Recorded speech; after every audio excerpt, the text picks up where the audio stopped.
of Directors of the Greater Brownsville Incentive Corporation. Pursuant to Chapter 551 of the Texas Government Code, the Texas Open Meetings Act, notice is hereby given that a regular meeting of the Board of Directors of the Greater Brownsville Incentive Corporation, established under predecessor statute Article 5190.6 of the Texas Revised Civil Statutes, particularly Section 4A of same, to Chapters 501, 502, and 504 of the Texas Local Government Code, will convene on Thursday, August 15, 2019, at 5:30 p.m. in the Commission Chambers on the second floor of the Brownsville City Hall, Old Federal Building, located at 1001 East Elizabeth Street in Brownsville, Texas. At the said meeting, the following matters will be considered. Item 1, call to order. I will now call this meeting to order. The date is August 15th, and the time is 5:31. Item number 2, recognition, outgoing GBIC Board Member, Commissioner Jessica Tetro. Commissioner Tetro, would you please come forward?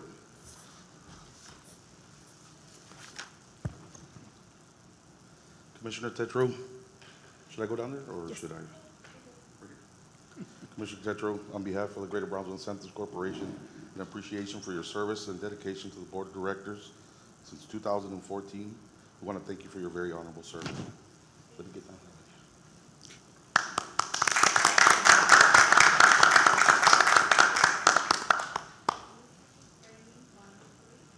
Mr. Guerrero.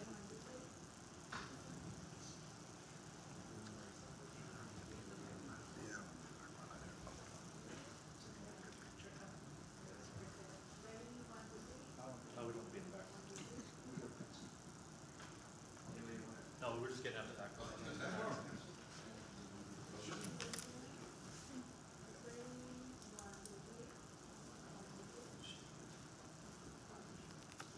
If you want to take a picture of all the board members with commissioners.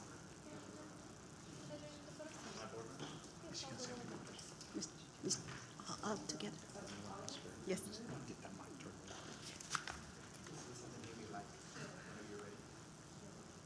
Mhm.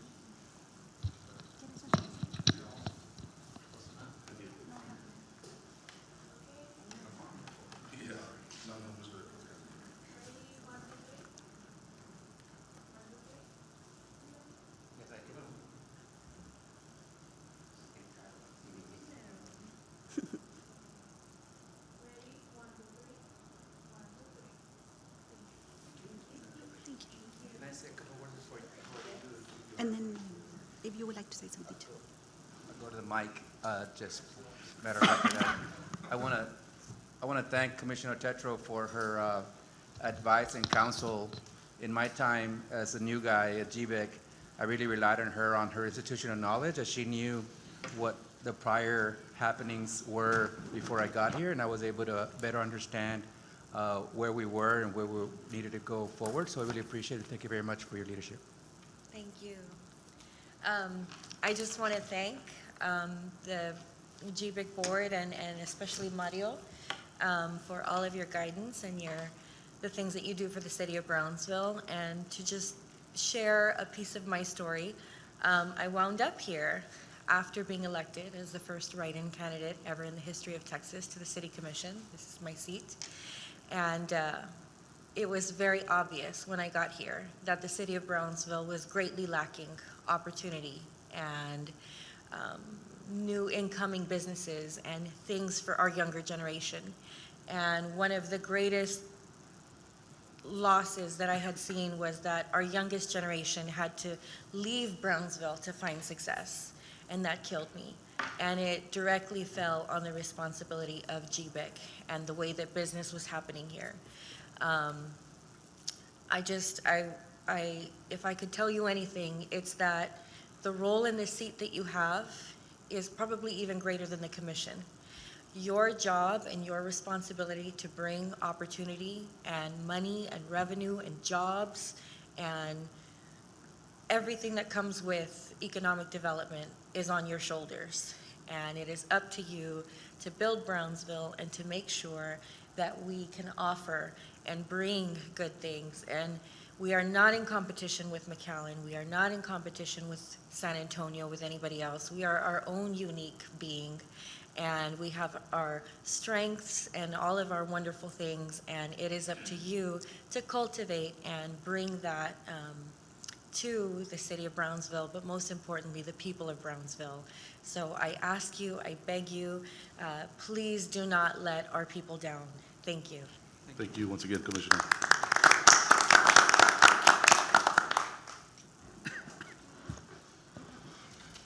Item number 3, swearing in of new GBIC board member, Nico Schaefer.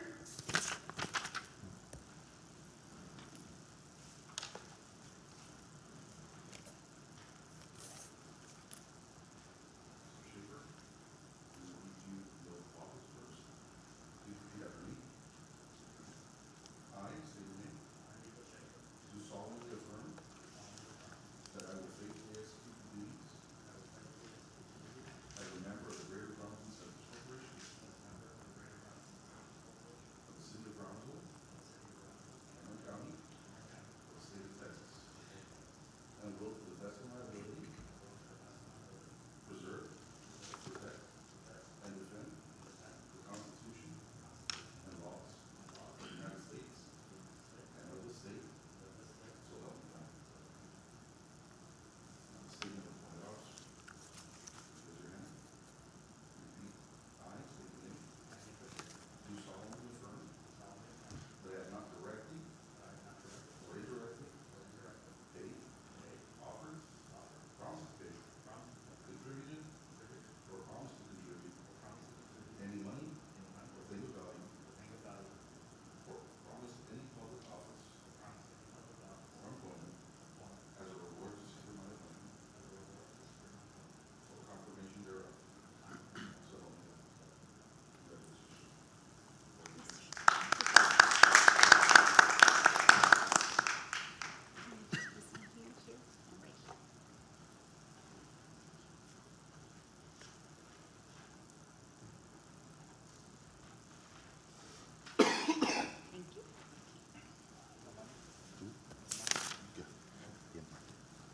Item number 4, public comments. None. Thank you. Thank you, Commissioner. Item number 5, consent agenda items. All consent agenda items listed are considered to be routine by the GBIC and will be approved by one motion. There will be no separate discussion of these items unless a GBIC board member so requests, in which event the item will be removed from the consent agenda and considered in its normal sequence on the agenda.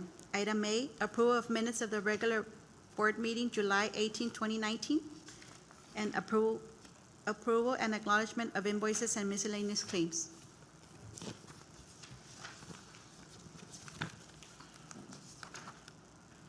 Motion to approve? Do I have a motion? Aye. I have a motion. Do I have a second? Second. Motion and second. All those in favor? Aye. Aye. Motion carries.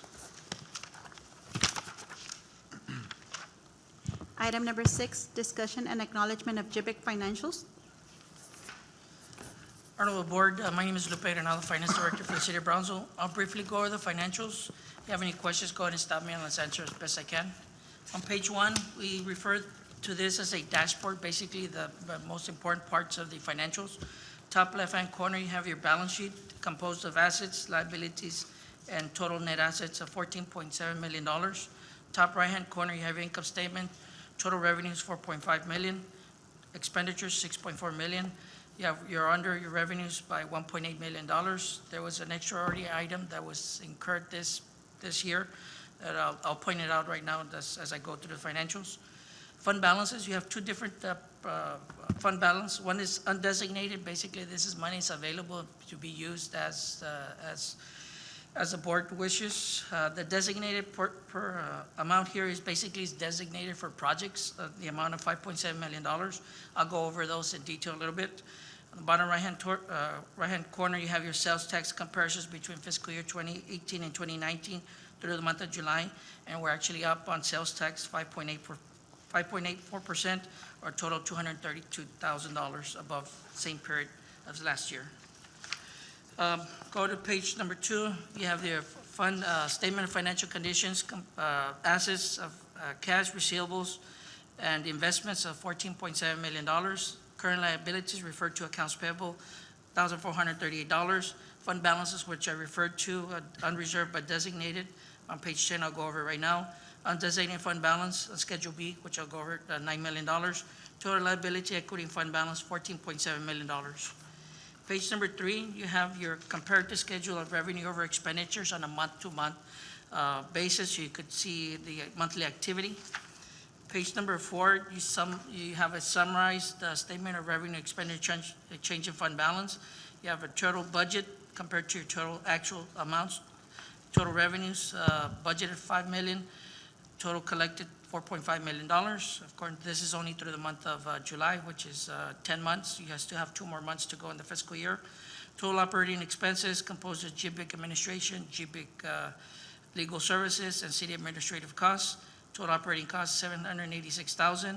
Your capital expenditures, this is the extraordinary item that I had referred to earlier. There was a land purchase of $2.7 million incurred this period. Total capital expenditures, $2.8 million. Total incentive expenditures of $1.3 million. Non-incentive expenditures, $1.4 million, gives you a total expenditure of $6.4 million, which gives you a net change in fund balance decrease $1.8 million. Page number 5 gives you a monthly sales tax receipts from fiscal year 2010 to current month of 2019 through the month of how much is being collected month over month.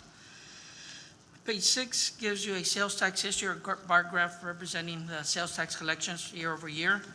For 2019, we're projecting a 2.15% increase over previous year. Page number 7, I did go, this is sales tax, going again, sales tax comparison between 2018 and 2019 through the month of July. As you'll see, you have increases and decreases in each of the respective months, but a total net, you have a total net increase of $232,000 or 5.84%, which is good. Page number 18, you have a sales tax comparison between Brownsville, McAllen, and Harlingen, and it's broken down into the different categories of the sales tax, 4B and 4A, and then how much the general fund keeps. Page number 5, this is the one that we're saying was designated. There's 2 parts of the designated amount of the $5.7 million I referred to in page 1. These are all the incentive programs listed on there by contract, beginning contract and ending contract, and the total amount that is pending on the contract amount balances of $5.6 million. Non-incentives, you have a balance there of $29,900. Total unreserved but designated $5.7 million. Page number 10 is a bar graph representation of the information that I just went over on the incentive programs. Basically gives the same information in bar graph information. Page number 11, same thing on the non-incentive projects. Page number 12, this is the undesignated fund balance. To get to the undesignated fund balance, you begin with your beginning fund balance at the beginning of the year, how much was left over last year, how much revenues you've collected. You reduce your expenditures, you have your fund balance available. Of course, you have amounts that are designated or commitment or Schedule A. $5.7 million gives you unreserved, undesignated balance of $9,006,000. Page number 13 gives you the amounts of receivables on file for GBIC. Page number 14 gives you the unpaid commitments that total the $5.7 million, gives you the initial amount that was awarded, amounts adjusted amounts adjusted and amounts paid to date, and gives you the balance due. Page number 16 gives you a breakdown of the general capital assets broken up into 3 categories. Land, which is the first column of $8.3 million. Improvements on those lands, $3.5 million. And vehicles and equipment or vehicles purchased, total capital assets, $11.8 million. That concludes the presentation. You have any questions? Mr. Granados, I have to go back to page 13. Seems like I bring it up every time, but the infamous $1 million. Yes, Has sir. there been anything? Commissioner, I did tell Mr. Granados we did discuss this item because there's some items that are going to be coming to the table today, and perhaps depending on what route you all take in regards to the possible purchase of or aggregation of land in regards to the corridor, then perhaps with the new committee, you all can decide whether or not that's going to be a place where perhaps the city of Brownsville will come to the table and perhaps make GBIC whole for that particular item. Should the committee, the board today decide not to aggregate and join into that project with the city of Brownsville, then at that point, I think it's going to be germane for the new incoming attorney to decide and get direction from the board as to which way to go in regards to settling that issue. Excellent. I'll be happy to work with the incoming attorney to let him know where we're at with that, provide all the documents that I have in regards to that issue, so that, and I'll even come in and do a joint presentation to you all if you'll request, so that the new board can decide which avenue to take in regards to this particular item. Perfect. Thank you, Counselor. Could I ask a question? on Of that? course. On that same page 13, on that photon, debt of 300,000, I guess the fiscal year ends on September 30th, is that right? That's correct. And who's the auditor or the accountant for GBIC? CRI, Carl Riggs and Eager. Okay, is that what, we should ask them whether or not it'd be prudent just to write that off since it's probably Actually- non-collectible? Actually, one of the recommendations, going back to page, I'm sorry. Is that the $300,000? We created an allowance for that, for bad debt on that one, but we decided to keep it on the books. It's page 2. On page 2, we have an allowance. We set up the allowance last fiscal year with anticipation that it would be uncollectible. So we wrote it off last year, as recommended by the auditor, with the anticipation that we leave it on the books to show that we're still committed to collect this debt. I don't know where we're going to be going on the legal portion of it, but it would be best suited that it stay on the balance sheet with the allowance so that we could proceed on that. That was recommended by previous legal counsel, not current legal counsel, but previously. Yeah, that's not an item I've worked on. Right. Okay, if you go to page 9, if you would, please. And again, I just want to make clear that this GO Series 2017B, that is the debt that we're paying for the city for which project? There was, in 2008, there was $6 million that was in airport improvements, in which the city issued debt in the amount of $6 million with the contract or with the commitment that GBIC would reimburse the city on an annual basis on that debt. So this is completely separate from the other $944,000 from the airport? Yes. Correct. The 2018, that's the new terminal. That's a first year So one is a terminal, and the other one was just for airport airport improvements. improvements in around the 2008. different properties. But the total amount of those two, the aggregate amount of those two debts that GBIC is guaranteeing is how much? It's about $1.5 million. $1.5 million. How much? 1.5? A About. year, You a add year. both of those terms? No, I mean for the whole debt. Oh, You have to reserve it out, don't you? yes, towards the bottom of the page, on page number 9, it gives you the amounts so it's $2.2 million on the 2017B, and on the 2018 is $3.7 million. Okay, so the 2.28 and the 3.776, that's the debt that GBIC is guaranteeing for the city until it's paid off. Correct. Is that right? That's correct. And that comes out of the 14 million of cash that we have, of assets. Yes. So it's reserved, it's restricted, can't be spent on anything else. Yes, but we restrict, that particular portion, we restrict it on a year-by-year amount. Is there any obligation on the part of the airport to try and make payment on any of this debt? No. The actual debt that was issued was greater than this.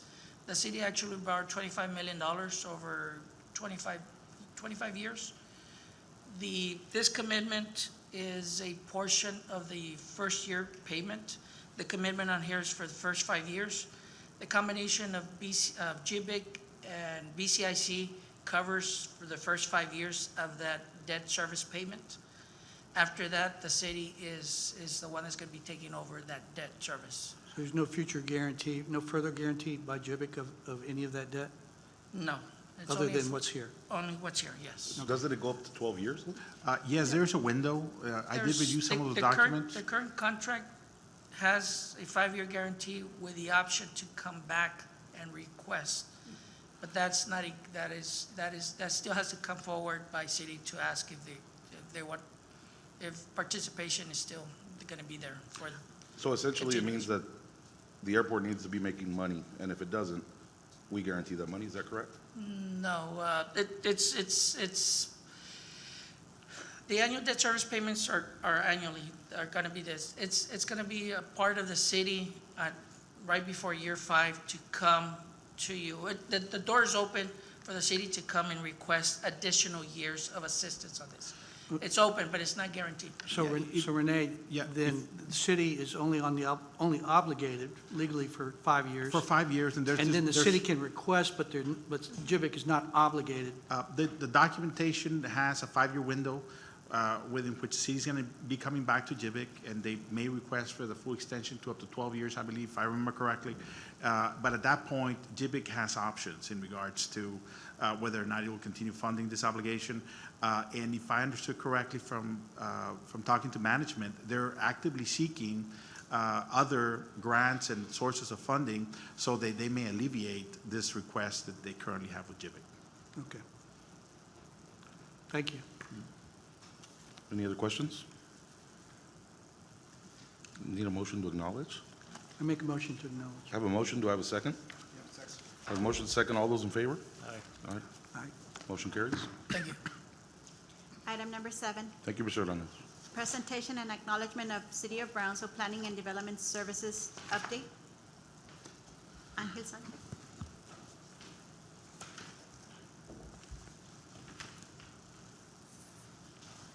Good evening, board members. My name is Angel Sanchez.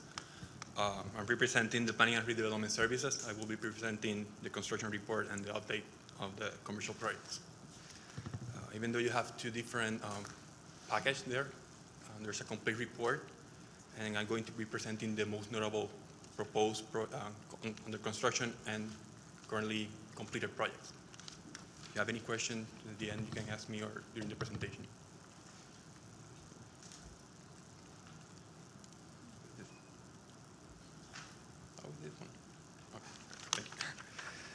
So in April, on proposed project, you have 36 total projects proposed.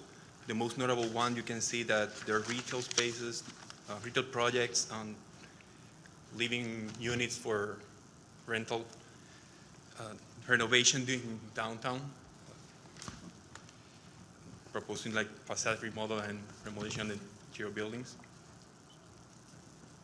In May, we can see urgent care projects in different plaza for retail and office building. There's also an ambulatory center in Expressway, North Expressway, 16 building. In June, we have the Poinsettia Gardens. That one is 14 buildings, and for a total of 150 units that is being proposed to be constructed. We have the in June, we also have the Maximum Federal and the Brownsville Honda opposite in Sports Park. Currently in the construction, we have several retail and office plazas. In Ruben Torres, Stagecoach, we have the new Dollar Tree as well in the Central Boulevard. We also have different restaurants going on in different areas in the International and the Palo Quisel. And again, the cabins from the Fijachi that is currently under construction as well. As completed project, we had the Osanama Center. That one, they rebuilt a kitchen, and also they expanded the classroom and remodeled them. And we have Proyecto Juan Diego, a community center of approximately 18,000 square feet in a 2-story building. The Brownsville ISD School of Fine Arts, that one's where they're going to house their music and art center.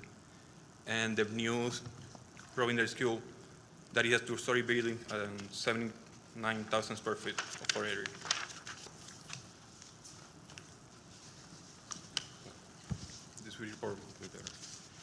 This report, that you can see on page 7, we can see there's a difference between last year and now in April. That one can be explained. Last year, we did have several apartments being built. That's the major difference in the R3 and R4 units. and then this year we didn't have any of them.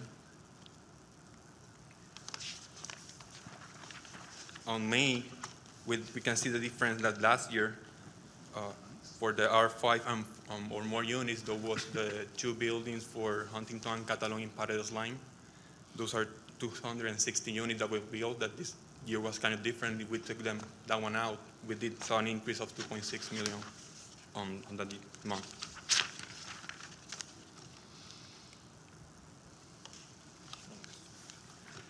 On June, we have the same issue. Last year, we did have some projects that actually stand out. We have the Camp Rio site remodel of the buildings and the new construction there, as well as on the commercial repair, there was a completely overhauling a building on the expressway in 4150 expressway. And for the cumulative reports, we can see that going through the quarter, the projects will still be increasing. And during April, you can see that this year was still increasing for a 78% more. On May, we have a 24% more, and by the end of this quarter was a 17% only. And that concludes the presentation. Mr. Sanchez, do we have any questions for Mr. Sanchez? I have a question, Yes, sir. Mr. Chair. The question is, do you have an idea of what the typical turnaround time is on permit requests? On permit request or review? Like if I want to apply for a permit, what's a typical turnaround? Once all the documents are completed, within 10 days, the applicant will receive a notification either with approvals or comments that need to be addressed. After that, it's up to the actual applicant to how long they take in turnaround. Okay, thank you. But if everything goes nicely, it's a short. We've been getting better in those numbers. Okay, thank you. Mr. Sanchez, I have some questions about that. I know it takes, you have a 10-day response period, right? Correct. But just by and large, from your experience working in Brownsville, how long does it take a typical developer, once he presents the plans, to actually finally get the building permit? I have seen projects that actually can take 2 months only. I have my 10 days, we have our 10 days. We get them back in less than a month, they reply. If they have another comment letter, they can be probably up to a month or 2 months. There has been other ones that actually they're pretty quick, and it will be depending actually the project and who's actually drafting the plans, how complete they are. Have you ever had anybody complain that it takes too long to get a permit? In the past, we did have a lot of complaints. I'm going to lie on that one. We are getting better on shortening those times. The comment letter have been written differently, so we can actually provide more information and help the applicants actually respond to the items more clearly and in an easier way. Have you ever heard any complaints from people who come from out of town that tried to open up a business here and got so frustrated that they just left and said, no, we're not going to go back to Brownsville, it's easier to do it somewhere else? Not to my knowledge. No? Have you ever compared what your response time is or what the typical timing is in Brownsville compared to other valley cities to get approvals? Yes, sir. And what's the relation? I have seen that other places they actually have different time set for different type of projects. They also do have more staff that actually work in different areas. That's why they can have, for example, a interior remodel in 5 days or 3 days, because they have people actually only for that. Now, currently, with the workload we have and the staff we have, you actually need to actually put them in an order. And we try to actually move it forward. And If I could just add, I'm Deputy City Manager Helen Ramirez, and we do recognize that we can improve our streamline, our permitting process. I think some things that we're looking at implementing is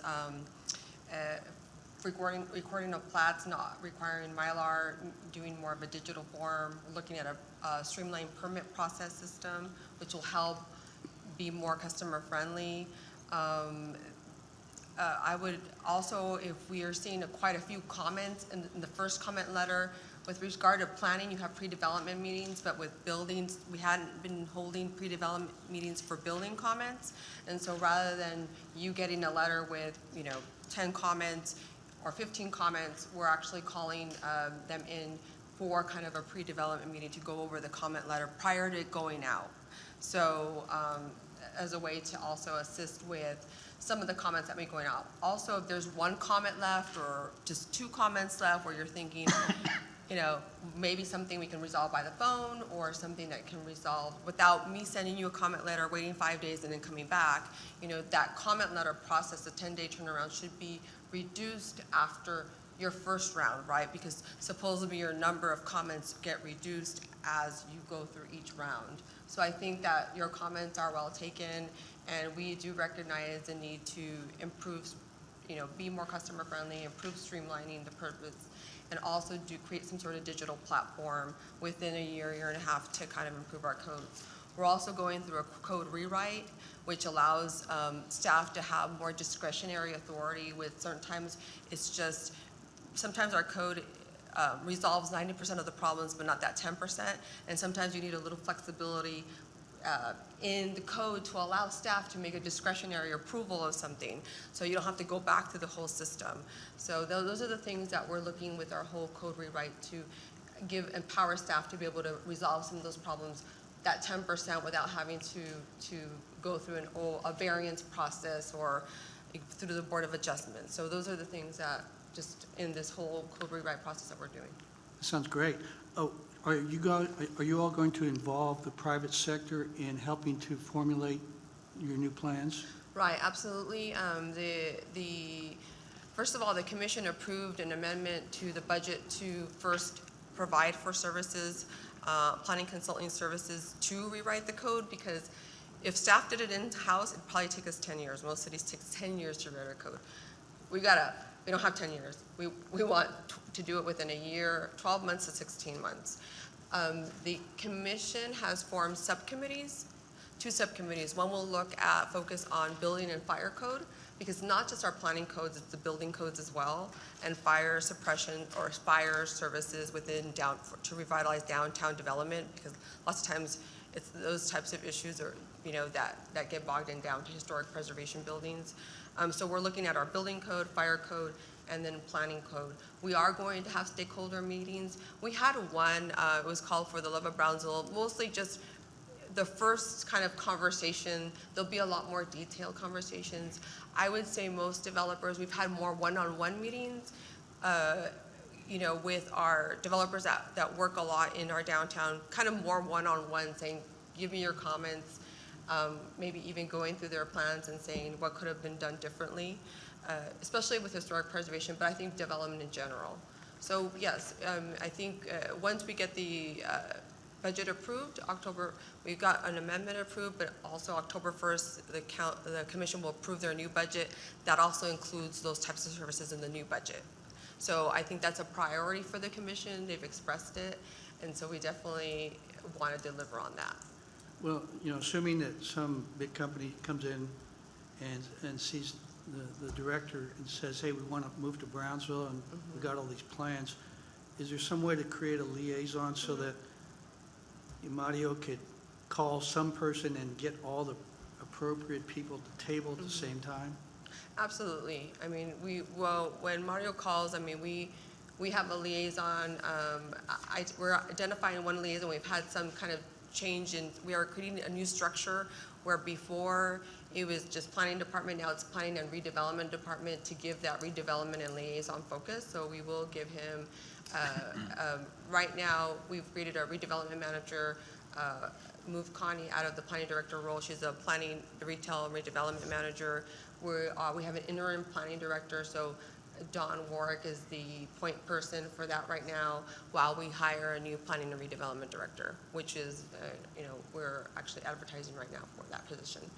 So, you know, Don would be the point person, and absolutely from there, we're looking at our internal structure to create that liaison position to kind of get them through the process. But interim, between the time that we hire the director and now, Don would be the point person, and absolutely, if they needed me as the deputy city manager of that department, we would definitely do that. We're also looking at even site visits. So a lot of developers have site visits, so we are also there to facilitate and assist with site visits. If he does get a company interested in the city, absolutely available to meet with them and encourage actually companies to relocate to Brownsville. Thank you. Thank you. Any other questions? Can I get a motion to acknowledge the presentation? Thank you. I have a motion. Do I have a second? Second. Motion second. All those in favor? Motion carries. Item number 8, discussion and action on the election of board treasurer and board secretary of the GBIC Board of Directors. Mr. Chairman, you see on item 8, the backup document there visualizes that obviously that you're appointed as the chairman, that Mr. Cardenas is appointed as our chairman, and we have an open position under the treasurer, an open position as secretary. The request is for the board to consider an appointment in those two positions. Do you have any recommendations? I would volunteer to be the treasurer. I'll be secretary. Okay, so can I get somebody to make a motion to appoint Mr. Sanchez as the treasurer? And do I have a second? Second. Have a motion second. All those in favor? Aye. Aye. Congratulations, Mr. Treasurer. Thank you. And the secretary. And I'd like to make a motion, Mr. Schaefer be appointed as secretary. I have a motion. Do I have a second? I have a motion second. All those in favor? Mr. Secretary? Congratulations. Thank you. Item number 9, consideration and action to form a bylaws committee with the purpose of reviewing and suggesting updates to the GBIC Board of Directors. This particular item was introduced by board member Graham Sevier, requesting that the board considers the motion to put together a committee that would consider bylaw updates by GBIC, and then it be presented to the board as recommended by that particular committee. So the ask is to put together a committee that would review the bylaws. Do we have any questions about it? Do we have opinions on it? No, I'd seen Graham at the coffee shop, and he indicated that he put this on the agenda, Yes, sir. and that he wanted to try to just review the bylaws to see if they're going to comport with the city. Obviously, any changes have to be taken to the city for approval ultimately, but he wanted to chair that to be on he wanted to be on the committee to just follow up on it. Mr. Chairman, I will tell you that this is something we've been looking at already looking at Jenny for like 6 months, and we do have the bylaws with some notes that we've made with the prior attorney and with Janie, who has the institutional knowledge here, and myself, and we already have some beginnings of proposed amendment to bylaws, and then if should you adopt the committee can obviously take on those notes that we have. Well, the only concern I would have is that if we were to set up a committee, my question is why not the board as a whole make those recommendations on those changes to the bylaws? I wouldn't want to leave anybody out in this process and making any of those changes. I believe the process would be, if you all decide to create the committee, is that the committee would then make a recommendation to you all as a board before it going up the chain of command to the city of Brownsville. So the committee would. So are we voting to have a committee, and then we can nominate who's going to be in that committee at a later date? Well, I know Grant, like you mentioned, Graham wants to be on that committee, so what do Right now, what's on the table is just to To have- form it, not Okay. who would be on it. So if, I will yeah, entertain make a motion. to If form a committee, yeah. you will make a motion to form the bylaw committee, do I have a second? I'll second. Okay, I have a motion and a second. All those in favor? All right. Motion carries. Then, with your permission, we'll add an item for the next month to ask for members of that committee. Right? Okay. Item number 10, consideration and action to form a procurement standards committee for the purpose of standardizing and safeguarding procurement of goods and services, land, and any other spending of GBIC money. This item also introduced by board member Graham Sevier, in that to consider putting together a committee that would create a process that standardizes the procurement of goods, services, land, and other spendings of GBIC. And those processes then will then be introduced to the board for adoption. So we pay the city of Brownsville for services, correct? Yes, sir. Amongst these services, is procurement included? Right, all, I believe it was at some point. It but was at some Yes, point? and that's one of those items that I referred to regarding the contract that we discussed and the $1 million all have a bearing on a service agreement that GBIC had with the city of Brownsville. And I think that's one of the items that this board is going to need to consider in relation to whether or not they want to keep those services. I know that the services came at a fee of about $100,000 a year. They were not included in what we're being charged right now? Well, that is a question. We're not operating under the contract, so in my understanding is, I mean, obviously, Mr. Granados is here as part of that package. That's one of the services the city is giving. But I think that it's one of the items that you all are going to have to consider. My take on it is, I'm not sure they ever procured through the city of Brownsville, but procurement is fairly, I mean, it's not an item that I think a committee can decide. Do we have to have certification for it? There are some certifications. I think the people at the city are certified. I think that's something that this board should consider, perhaps allowing the city, as part of those services, to do the procurement for GBIC, unless you all want to delegate that to the board, but there are certain certifications, and I'm sure Mr. Granados can give more information on that.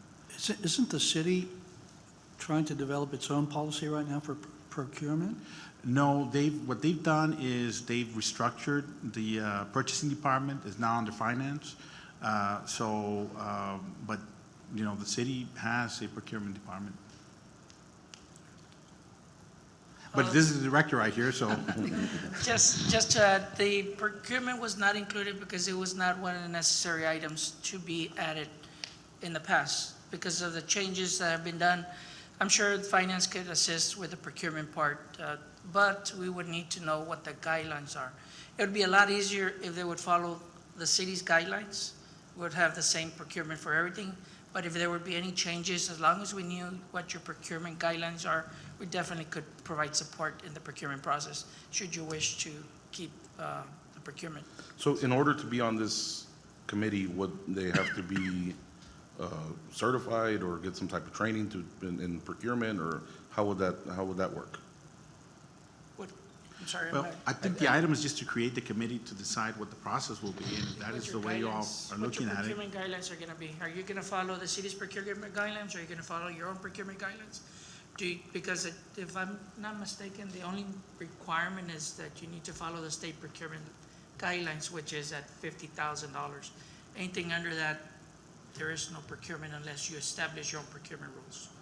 So the That's committee a question. would be useful, and once the guidelines are prepared by the committee, and should the city be assisting GBIC, then all they need to know is what guidelines to follow, and they would be ready to assist GBIC. So I think that's an item that could. Mr. Chairman, I'll remind you that, for example, we have an incentives committee, and it can be any member of the community, any member of the city staff, so it doesn't have to be members from the commission or a mix. So you can have somebody with that kind of expertise in the committee to at least an exploratory form. Okay. Any other questions? Well, I've just got a doubt about the word services, because that's a pretty broad term. I mean, I can understand procurement to buy goods. Yes, sir. But services includes hiring legal counsel, Yes, sir. hiring accountants, hiring appraisers, things like that. Right.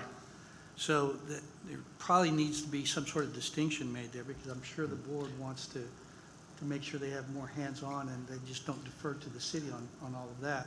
Well, the government code is pretty specific as to what needs to be procured and how, but there are differences between city procurement and the EDC, so I think you're all going to have some decision-making and soul-searching to do in regards to how you procure.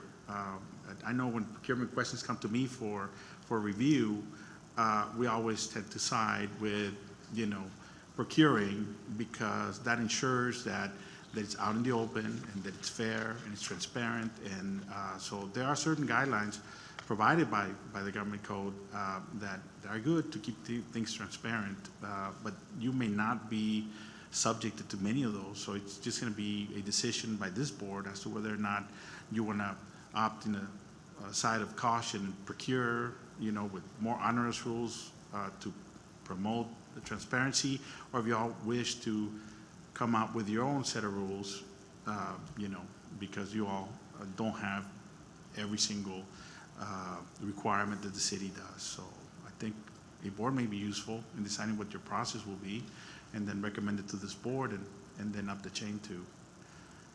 And maybe the word procurement is not broad enough. Maybe it should be procurement and sales, because if GBIC engages in the sale of real property, stuff like that, maybe we should have some standards that apply to that as well. And maybe that's what this committee can do, is make some proposals to the chair and the board to look at how it would operate in conjunction with, through the city or independent of the city, depending on the situation. Correct. Okay. Can I make a proposal then? Yes, sir. I would propose that we form a procurement and sales standards committee for the purposes of standardizing and safeguarding procurement and/or sale of goods, services, land, and other items regarding the spending or receipt of money by GBIC. For the purposes of proposing, just presenting to the board what their options are. Yes, sir. Do you have a comment, Mr. Yes, Greco? if I may just recommend that you open it up a little, not only with the purchasing, but also, or the sale perhaps, but also the acquisition of legal services. My understanding, one of the items that you all be discussing tonight is perhaps the industrial corridor. I'm sure at some point, should you all go that route, you will need the services of perhaps people that can assist with the master planning of the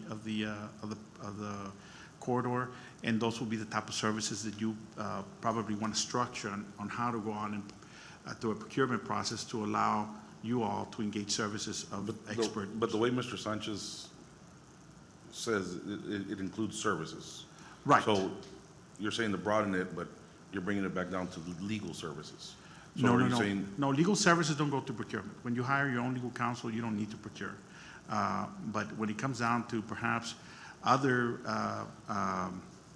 experts that'll assist GBIC in development of properties and/or projects, if I heard your phrasing correctly, it's only for the sales of goods and services, and I think we need to broaden it up, so it's the sale and the acquisition of services. Yeah, I think that, but for setting aside the issue of attorneys for the point at the present, might be easier for us to establish a way so that we have a routine regulation for if we're going to need to hire an appraiser, we'll know what to do. Correct. Or an engineer. Correct. Or any other type of city planner or land planner, something like Correct. that. So that we can have a standardized procedure and we won't have to reinvent the wheel every time and maybe make mistakes. Correct.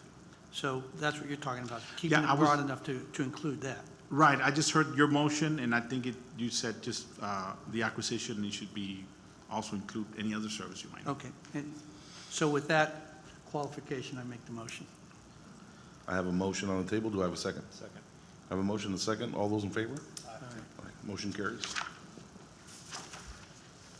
Item number 11, consideration and possible action regarding the employment of general legal counsel to provide legal services to GBIC. Mr. Chairman and Board, actually here I just have an update. What we did is, if you recall, last board meeting, we put together a committee to review the applicants and the like and make a recommendation to the board. What we did is that committee met and we reviewed all the, which was Mr. Sanchez, Mr. here, Pedro and I, us three met. We reviewed all the applicants and we arrived to 3 finalists, and we're now in the process of inviting and making invitations to interview those 3 finalists individually, and then after that happens, then we'll be ready to make a recommendation to the board. So there's just an information. I'll need a motion to table then, until next meeting. I have a motion. Do I have a second? Second. I have a motion, second. All those in favor? Item number 12, discussion and acknowledgement of GBIC Executive Director and staff reports regarding recent activities and progress related to current ongoing projects. Again, I remind you that we restructured this particular report to break it down from recruitment, business, BRE, communications, events, and others. And I'll draw your attention to recruitment. Not only are we about to finalize the Project Bobbin, but we're also about to finalize the Project PESA's documents, looking at the legal counsel, make sure, I think we moved along a little bit further finally. Yes, Project PESA. we did amend the covenants, so that's been done, and we're already serving their counsel with a copy of the same so that we can move on in the So we're looking negotiations. forward to getting those two projects going on in the North Brownsville Industrial Park sooner. Also want to draw your attention to the industrial park is that we are now, you see two different LOIs that we've accumulated, and by next week, we have the potential of getting two more. So I feel comfortable that we'll have 4 total letters of interest for people that are interested in building on our 511 corridor on the larger piece of land, which is, again, good positive movement from that respect. I'll also draw your attention to, under calendar events, page 2, I think it's item number 5. We took a trip to Austin and to San Antonio. A trip to Austin, in my opinion, was very fruitful in that we made asks into consideration for grant considerations for Brownsville in the education and workforce development space. And on the way back, we stopped at Toyota Motor Manufacturing Texas manufacturing facility and made an ask for manufacturing robots that are at their end of their manufacturing life, but they are still very useful for the schoolhouse for creating workforce programs. Our ask was to bring 2 of those if they are available, and to put them here in the schoolhouse, preferably at TSC, so that we can begin creating relevant programs for these industries that we're bringing here to Brownsville, so that our own get hired and assume these jobs that I call workforce of tomorrow. And the reply from the company was that they will be supportive. So we're looking forward to that continued partnership. Also, we have, during the summer, we had 2 interns, and they're gonna report to you, but also, they're gonna report to you your projects, but also we are moving along further with the We Grow Our Own strategy, and we have, I think, our GB lead to come in and begin the presentation. So Laura, you wanna begin it for us?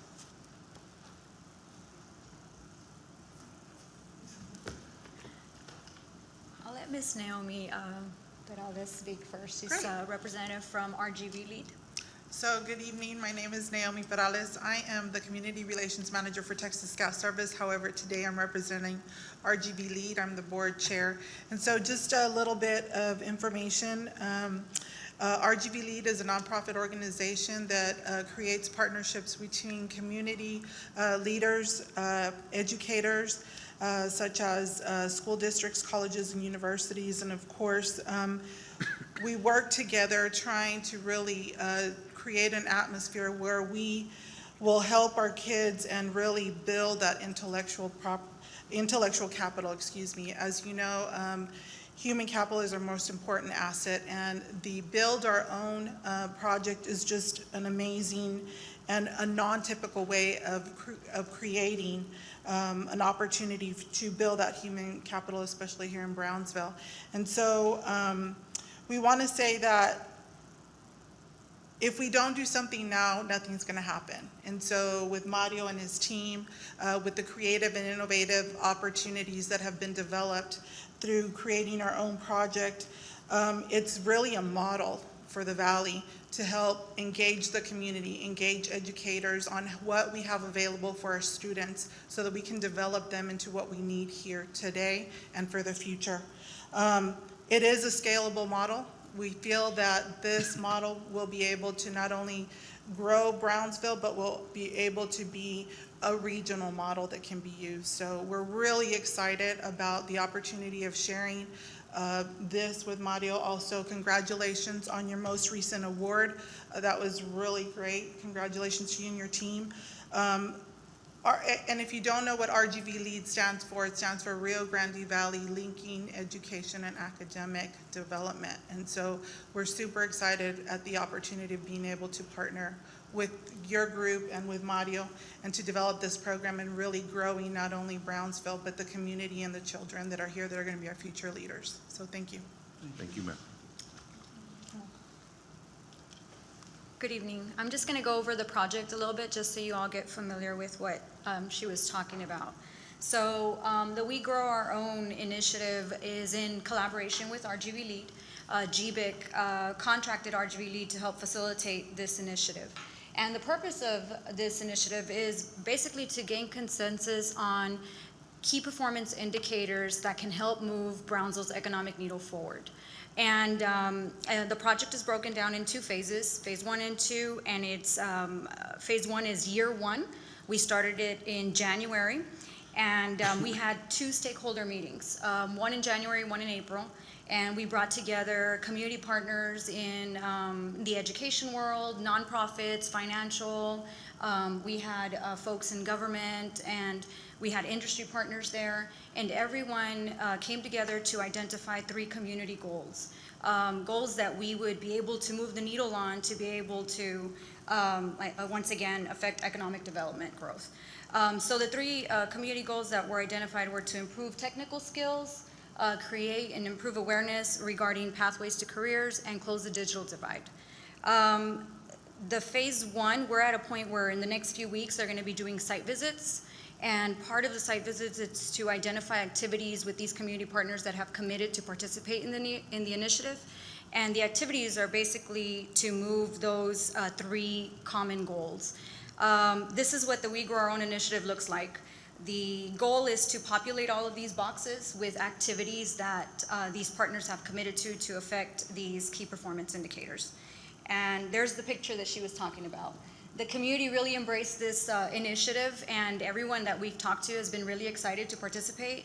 And with that, the Texas EDC has also acknowledged this strategy with an award as well, and that's a picture that we took up in June in Dallas, where we received the award. So, and I think that concludes that. Any questions? Any questions? The next thing I'd like to introduce is in the summer we took on a couple of projects. We took on 2 interns that came in and actually requested to be a part of GBIC. And we reviewed our strategic plan and identified 2 items that the interns can help us with. And I'd like to introduce them now so they can introduce their summer project that they took on. Let's get Ms. Jimena Padilla first.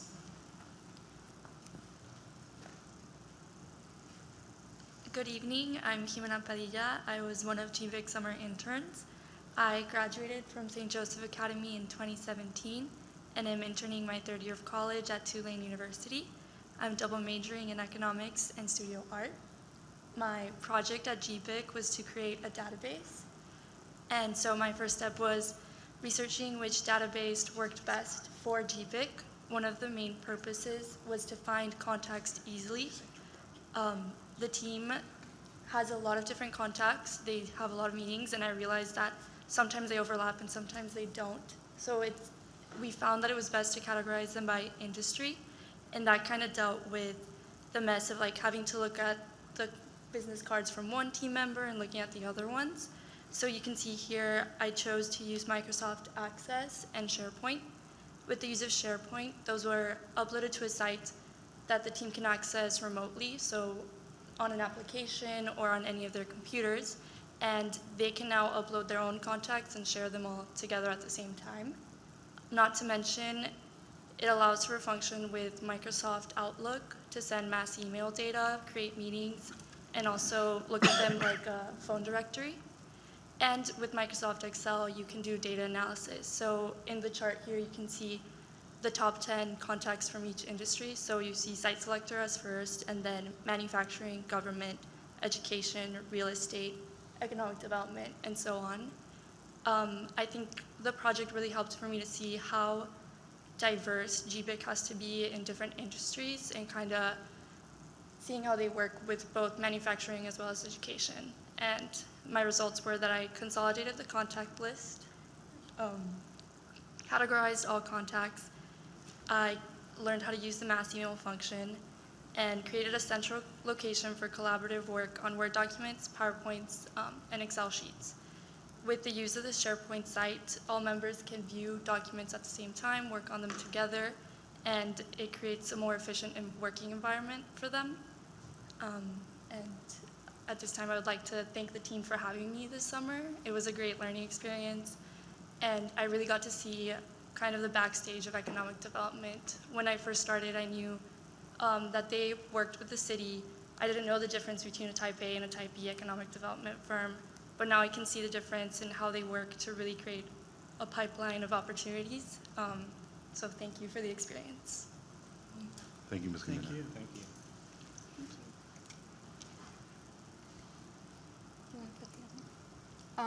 Next, we have Mr. Eddie Chavez. And I'd like to say thank you, Jimena, for everything that you did for GBIC. Creating the database, actually, the strategic plan calls for an industry database. And so we had Jimena do the research and what best would work for GBIC.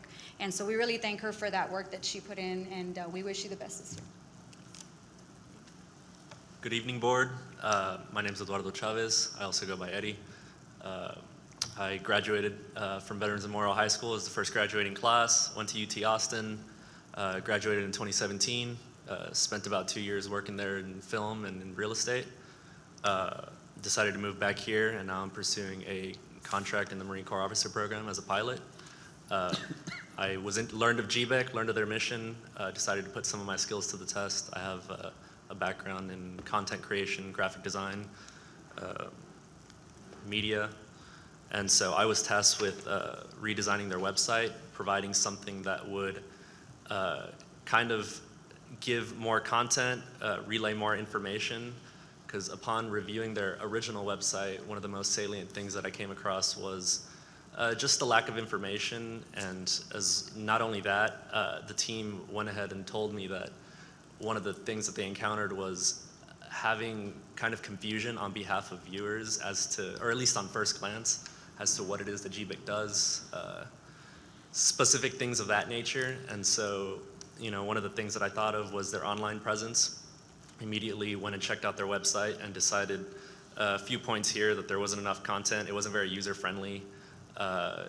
It wasn't necessarily very aesthetic, but the thing that it lacked the most was information, and it presented in a straightforward way. It was a little bit generic in its identity, and could use a little bit more branding, or a stronger brand rather. And so I decided to create a cohesive theme, decided to use a color scheme that relayed back to the logo. Not only that, but just create informational graphics, as you can see in the bottom right-hand corner. Create informational graphics, relay, you know, the most information possible for people that show interest in, you know, developing their businesses here in Brownsville. Just, you know, kind of presenting all the information in the most succinct way possible to, you know, to kind of present it in the most succinct way possible to get the point across as efficiently as possible. Some of the things that I also considered were, you know, devices on which it would be viewed. I know a lot of people view things on phones now, so I decided to make it highly responsive to mobile viewing, since most people are on the go and most people want this information as, you know, as quickly as possible. The front page clearly denotes what the mission is, what the vision is for GBIC. There's some numbers on there as well. All the tabs similarly contain different information relating to logistics, you know, demographics, such and such. In addition to adding functionality, I also search optimize the website, you know, make it easier for people to find GBIC if they are to search for it, or, you know, economic activity in Brownsville, it'll pop up as one of the first searches, et cetera, et cetera. And so my results were I created a more cohesive theme that better displayed the brand of GBIC. And not only that, it's also a home base, which also links back to other online presence that GBIC has, such as their social media, Facebook, YouTube, news regarding GBIC or things that they are associated with in the news, and updated statistical information to kind of provide a better representation of the target industries, what they are, such and such, and their mission and vision as well. And I also created a video. I'll play a few seconds of it. And this goes back to the informational thing that I was talking about. So people can just kind of view this and get, lots of statistics, lots of information right off the bat. Something that people can just click and play. So you get the idea. I want to thank the board for allowing me to present. Thank the team at GBIC for allowing me to assist them in the project, and for allowing me to put some of the skills that I learned in school and just along the way and work through the test. And yeah, thank you all. Thank you, Mr. Travis. I'd like to add that I think as a team, we know where we need to go, what we need to do, but sometimes we don't have the skills to do it, and we need some smart folks like our summer interns to help us move the needle in that space. And I'm very thankful personally for both Jimena and Eddie for helping us out. Thank you.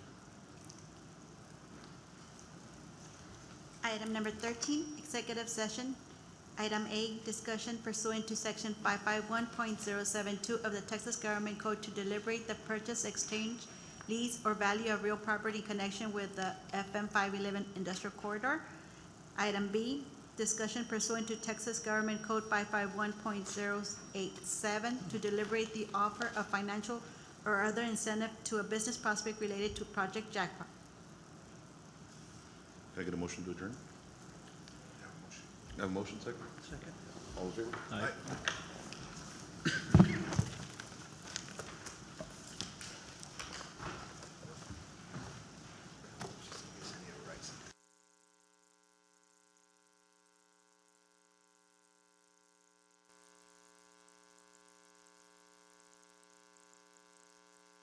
Lack of interest, huh?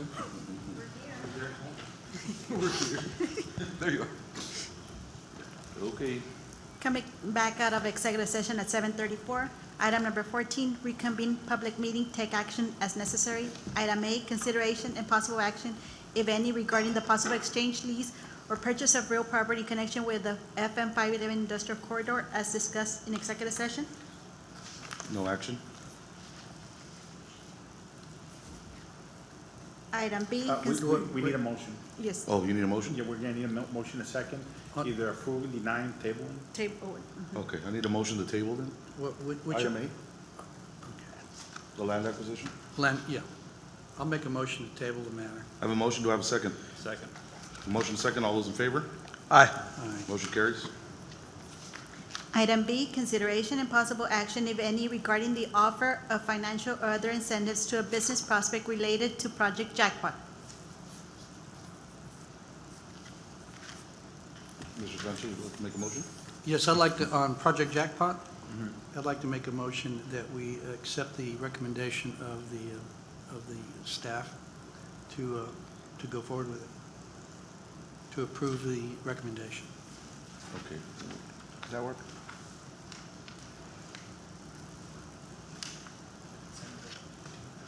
Oh, you want to be specific about it? I know, I think that's sufficient. That is sufficient? Yes, I believe so, because, for obvious reasons. Okay. But I think that's have sufficient. a motion, do I have a second? Second. I have a motion second, all those in favor? Aye. Aye. Motion carries. Even though a second was not. I have a motion to adjourn?